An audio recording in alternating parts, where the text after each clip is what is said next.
Hey, what's up mga kaballers? Maligayang pagbabalik sa aking channel. Halina't pag-usapan natin ang balitang hindi nga daw masaya mga kaballers si Anthony Edwards sa bagong team ngayon ng Wolves. At ang balitang Warriors may planong pang kumuha ng isa pang 7-foot big man bukod kay Quinton Post. Tara na't alamin natin yan dito sa Basketball Hotshots.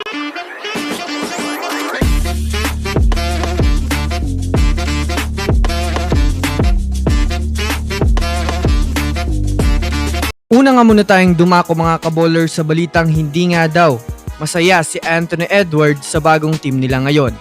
Alam naman nga po natin mga kaballers na hindi na nga po mga kaballers maganda ang naging resulta ng pag-trade ng Wolves kay Karl Anthony Towns. Ito ay dahil na rin naman mga kaballers sa nawalan nga ang Timberwolves ng isang superstar big man na kayang bumuhat ng kupunan. Bagamat man nga mga kaballers mayroon rin naman nakuha ang Timberwolves ngayon ng isang Julius Randle na isa rin mga kaballers sa magaling na player, ay inamin nga po mga kaballers ni Anthony Edwards na hindi siya naging masaya sa naging pag-trade kay Karl Anthony Towns. Ito ay dahil na rin naman sa mas magagamay na naman nga daw siya mga kaballers ng panibago na naman na chemistry.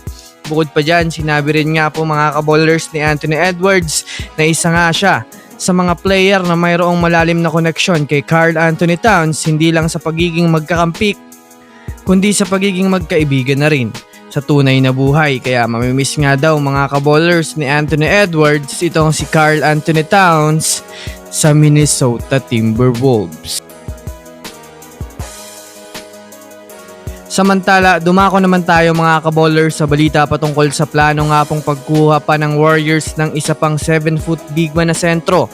Well, sa ngayon nga mga kaballers ay naganap na nga ang training camp ng mga team sa NBA. Kahit man nga po mga kaballers kumpleto na ang lineup ng Warriors ngayon para sa NBA season, ay mayroon na naman nga pong inilabas na balita mga kaballers si Anthony Slater na impormasyon na may plano nga ang front office ng Warriors mga kaballers na kunin ang kanilang G-League player na si Jace Johnson na isa rin nga po mga kaballers sa mga 7-foot big man.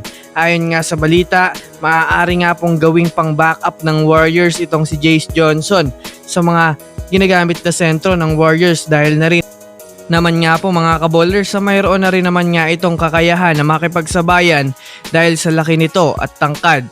Hindi rin naman nga po mga kaballers na titiyak na palagi nga pong magagamit si Draymond Green dahil mas nakapokus nga ang Warriors head coach ngayon sa pag-develop sa kanilang mga batang player. Ano sa tingin nyo mga kaballers? Tama lang bang kunin ng Warriors itong si Jace Johnson? I-comment nyo na yan sa ibaba. So yun lamang mga kaballers, yan lang naman na pag-uusapan natin ngayon. Pindutin na ang subscribe and hit nyo na rin ng notification bell para sa mga susunod na updates sa mundo ng basketball. Again, this is Basketball Hotshots. Thanks for watching.